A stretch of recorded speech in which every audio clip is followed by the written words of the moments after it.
Vettel has a decision to make with regard to what his next move will be at the end of 2020.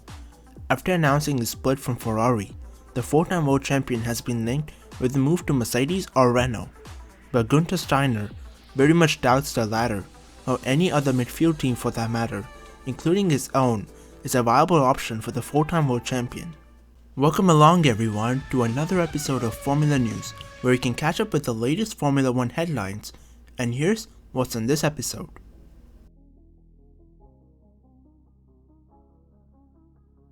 First up, Sebastian Vettel wouldn't want midfield F1 seat, says Haas boss.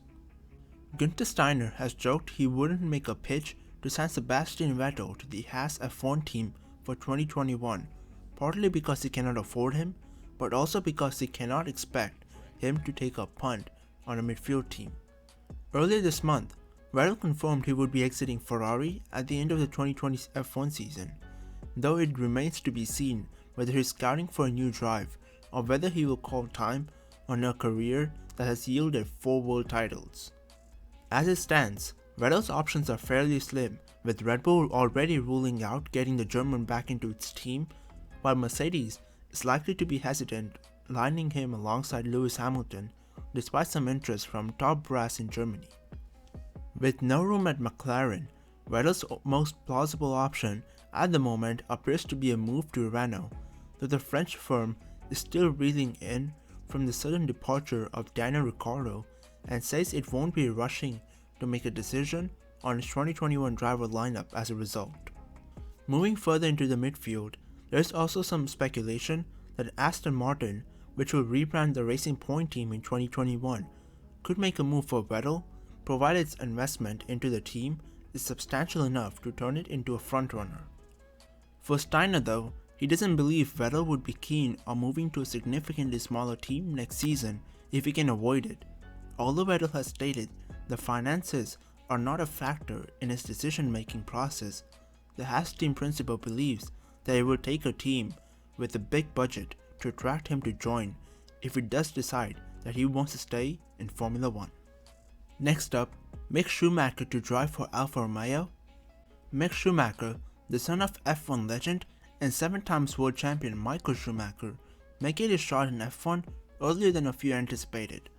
Some people have suggested that he could inherit the seat of Kimi Räikkönen at Alfa Romeo. Mick, who currently races for Prema Theatre Racing in F2, has been grabbing a lot of eyeballs. The young German moved up to F2 in 2019 on the back of winning the 2018 season in Formula 3. His talent hasn't gone unnoticed since Mick was signed by Scuderia Ferrari as an academy driver in 2019. He got a shot at testing the SF90 at the Bahrain International Circuit.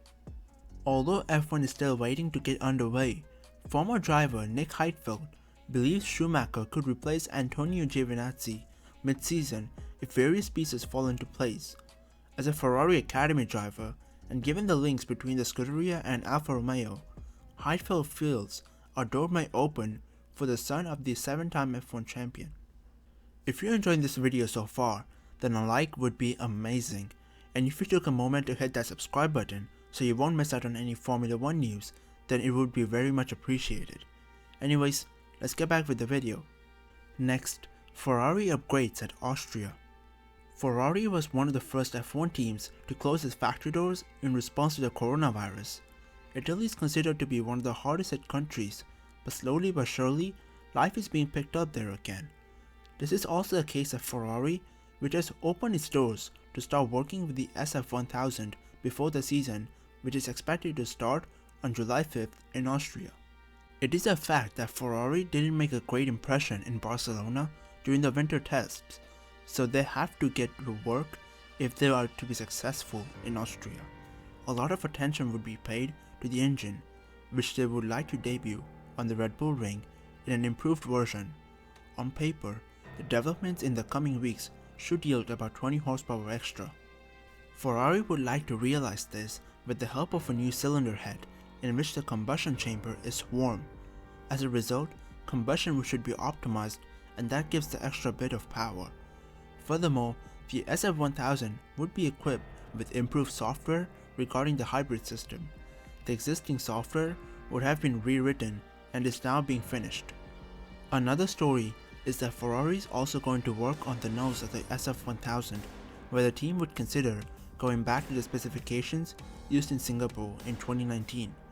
There would also be some adjustments to the top of the car, though the main focus is mainly the air supply to the engine. Ferrari has to make all these small and large adjustments about a month and a half before we go back to racing.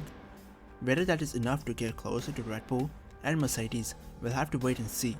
They will not sit still once they resume their work at full speed. Lastly, Aston Martin has confirmed the appointment of Tobias Moers as CEO. Racing Point owner Lawrence Stroll has been tipped to put a former Mercedes executive in charge of the Aston Martin carmaker he invested in early this year.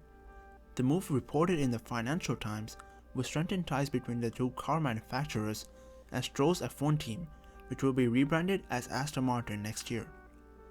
Aston Martin uses Mercedes engines in its road cars.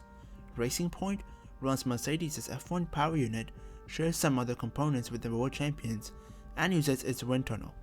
Stroll, who purchased Force India's assets in 2018 and turned the team into Racing Point, became executive chairman of Aston Martin Lagonda last month. According to the report in the Financial Times, he will appoint Mercedes AMG chairman and CEO Tobias Moers as the replacement for current Aston Martin CEO Andy Palmer. Under Palmer's management, Aston Martin became a title sponsor to Red Bull's Formula One team.